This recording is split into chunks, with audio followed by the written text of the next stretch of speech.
आज हमारे BP news के स्टूडियो में टोंक जिले के भीमसेना जिलाध्यक्ष अशोक जी बेरवा हैं। इनसे हम जानेंगे कि किस प्रकार इनका संगठन और ये दलितों पर हो रहे अत्याचार को लेकर किस प्रकार की आवाज ये उठाते हैं और किस तरह के कार्य ये हमेशा करते रहते हैं। अक्सर ये जो दलितों पर होने वाले अत्याचारों के खिलाफ प्रशासन को अवगत कराना या उनकी मांग को लेकर के धरना प्रदर्शन करना हो, चाहे कानूनी लड़ना हो, ये सब कार्य अशोक जी बेरवा करते हैं। तो अशोक जी, स्वागत है आपका बीपी न्यूज के स्टूडियो में। बहुत बहुत धन्यवाद। जो आज आपके चैनल के माध्यम से सामाजिक स्तर पर जो बात उठाई जाएगी वो संदेश आपके चैनल के माध्यम से पहुंचेगा और समाज जागृत होगा, उसके लिए हम आपका बहुत आभार व्यक्त करते हैं। सबसे मुख्य पृष्ठभूमि में हम जो आते हैं तो आज हमारे समाज में कोई भी ऐसा लीडर नहीं है जिसके ऊपर एक साथ समाज कूदता हो, क्योंकि बाबा साहब ने जो विधान परिषद में एक आरक्षण लागू किया गया था और जो आरक्षित सीटों से जीतने वाले सांसद विधायक वो भी हमारे बहुजन समाज की आवाज को लोकसभा विधानसभा में पूर्ण रूप से नहीं उठाते, घुटनों के बल खड़े होकर अपने उल्लू सीधा करते।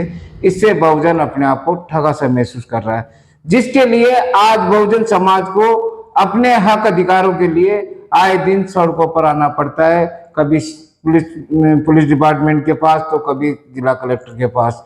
लेकिन कभी कभार सही जगह से वो आ जाता है तो उस पर उस पीड़ित परिवार को न्याय मिल जाता है, अन्यथा कभी कभार राजनीतिक भेंट चढ़ जाता है, जिसका गाता प्रकरण आपने देखा होगा कि एक दलित महिला को एक शमशान के अंदर, सार्वजनिक शमशान था, उस पर दाह संस्कार नहीं होने दिया। अंततः उसका दाह संस्कार एक नीचे मिट्टी में करना पड़ा। उसका कारण सिर्फ और सिर्फ एक उस आंदोलन को या उस परिवार को न्याय नहीं दिला पाना, ये समाज की सबसे बड़ी कायरता है, जिसमें लोग कुछ ऐसे बैठे हुए थे जिन्होंने उस परिवार के साथ न्याय न कर अपनी राजनीतिक चमकाई है। अब आपका संगठन किस प्रकार के और कार्य टोंक जिले में करने वाला है? हमारा संगठन नहीं, ये बहुजन समाज है और बहुजन समाज का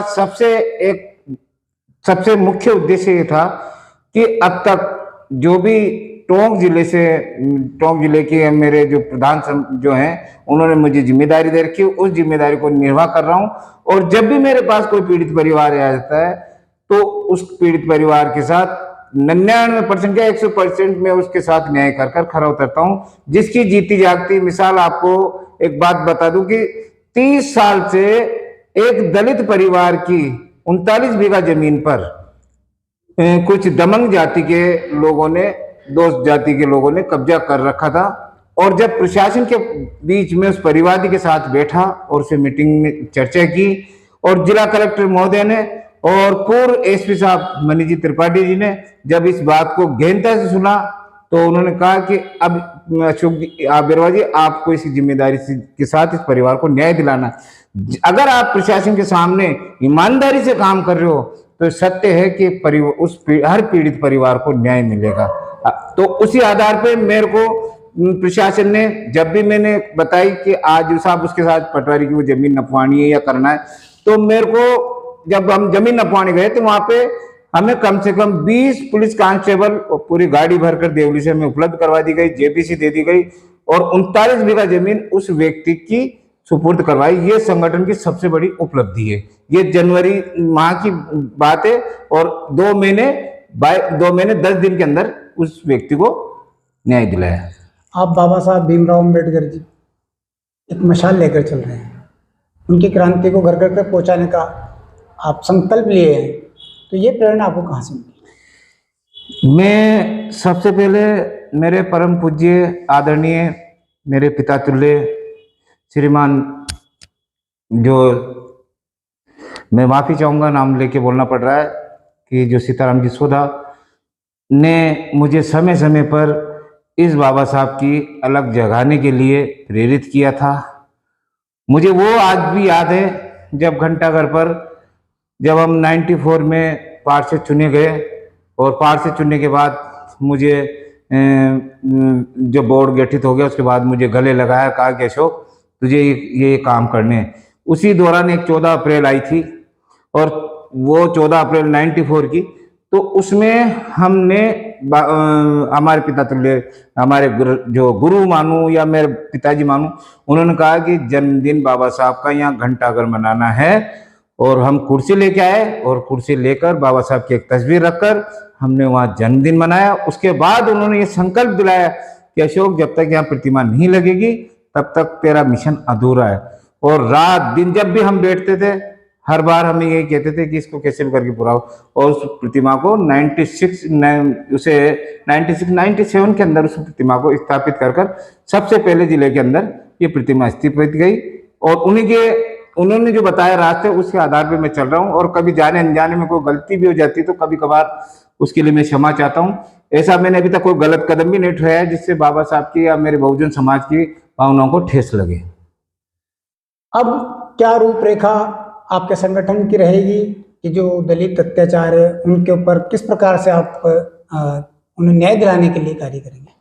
सबसे पहले तो मैं अपने बहुजन समाज के लोगों को एक सीधा सा संदेश देना चाहूंगा कि आज छोटी से छोटी बात भी हो जाती है ना तो उस पर लोग स्वर्ण कास्ट से कोई भी कास्ट सुनी हो गई तो उस पर सीधा एक एट्रोसिटी में मुकदमा दर्ज करवा देते हैं। और मुकदमा दर्ज करवाकर वो एक मिथ्या साबित होती है तो उससे एट्रोसिटी एक्ट जो मुकदमा दर्ज हुआ है उस पर पुलिस प्रशासन उसकी प्रमाणिकता करता है और उस पर एफआईआर लगती है। और जी तो उससे एक संदेश प्रशासन में और न्यायालय में ऊपर तक एक उल्टा जाता है कि साहब इससे एट्रोसिटी एक्ट का दुरुपयोग कर रहा है। तो मैं मेरे बहुजन समाज को एक सब सीधा कहूँ जो घटना हो तो घटना की वास्तविक जानकारी दे, ये एट्रोसिटी को बदनाम ना करे। अगर आपके साथ हकीकत में घटना घटी है तो उसका एट्रोसिटी का प्रयोग करें। अशोक जी बहुत बहुत धन्यवाद। ये थे अशोक जी बेरवा जिन्होंने बताया कि हम दलित संगठन चलाते हैं जिसमें दलितों पर होने वाले अत्याचार के विरोध में हमेशा सड़कों पर उतरकर या किसी प्रकार से उनका विरोध करना हो हम करेंगे और दलितों की सहायता करते रहेंगे।